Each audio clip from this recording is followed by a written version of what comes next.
Sadhguru, like in Harappa, Mohenjo-daro days, we had public bathing system. When other civilizations didn't know how to bath, we had public bathing system. Over a period of time, have we collected so much baggage that we are not able to absorb things, we are not able to retain knowledge? You cannot say that. Actually, we are doing great. For the infrastructure that we have, our education systems and individual human beings, both in this country and those who've gone outside, have done phenomenally well, if you ask me. For the poor infrastructure in which they have grown up. I've met scientists in NASA and, people who are phenomenally successful in the valley, in the San Francisco area. Many of them, when they tell me, I studied in this village, I know what kind of school they've studied in, okay? Our cattle sheds in the ashram are better than many of the schools that you will see. If you want, I'll take you around. This is the kind of school they studied. Today they're super successful in the Silicon Valley. Or they're sitting in some major scientific institution in the world, because there is a certain cultural advantage where intellect has been worked for thousands of years.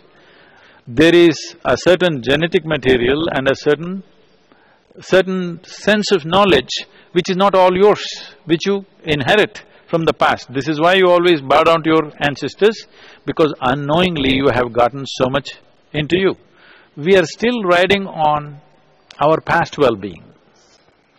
It's time we do something for the present so that the future has something to get from us, not from our forefathers. That is also fine, but we must have something to contribute for the future generations. This needs to happen now. If we are to really get to our true potential, and if you were to advise the Prime Minister of India that these are the 5 things which are really needed to be done for us to get there, what will they be? Fortunately, we have a Prime Minister who doesn't need much advice. But still, if you have to give one. He knows what to do, but in a country like India, it's not easy to do those things. See, one thing we have failed to do as a nation is, we must understand that nation is just an idea. It's not some God-given thing, it's just an idea. If it doesn't burn through our minds and sink into our hearts and create a passion about that idea, there is no nation. Just because you've drawn a line on the geography of the world, I got it, yeah. This doesn't mean you don't have a nation, you have a nation. Nation will happen when everybody burns with the passion of nationhood. And individual aspirations and the national aspirations should be same. Right now, each individual has their own thing, every community has their own thing, caste, creed, religion have their own aspirations, and national aspiration is always forgotten or compromised. So the important thing is, first of all, this must burn down everybody's heart, that this is my country and we have to create it. Somebody else is not going to make it happen. We are still burning buses, our own buses, not British buses, because we don't understand it's ours, yet.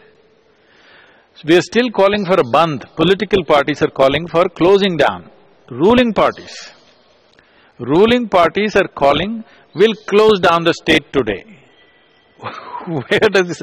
These are all techniques that you do when you're occupied by somebody. This is not something that you do against yourself. So basically what we are talking about is ownership, sense of ownership. See, what you need is not ownership. Right now, too many people in this country think they own this country. This is why they want their children to inherit this country.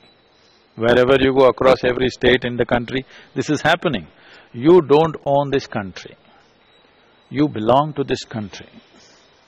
Because you eat out of this soil, you enjoy everything else the nation is providing, it's your business to contribute to the nation all the time, because without it you won't live.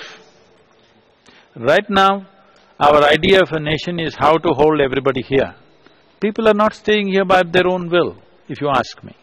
If openly all the countries give visas, let's say there is no visa system in the world, believe me, 70% of Indians will swim across the oceans and go away somewhere, if there is no transport, I'm saying.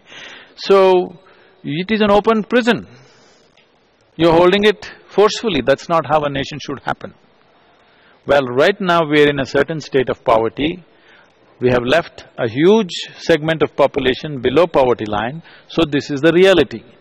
We have to change that quickly, it doesn't take much. We have the resources to do it, technology to do it, and the empowerment to do it. Only thing it's not happening because poverty is an investment for certain people. Thank you, Sadhguru. This was very enlightening. Until we meet again, thank you. Thank you very much.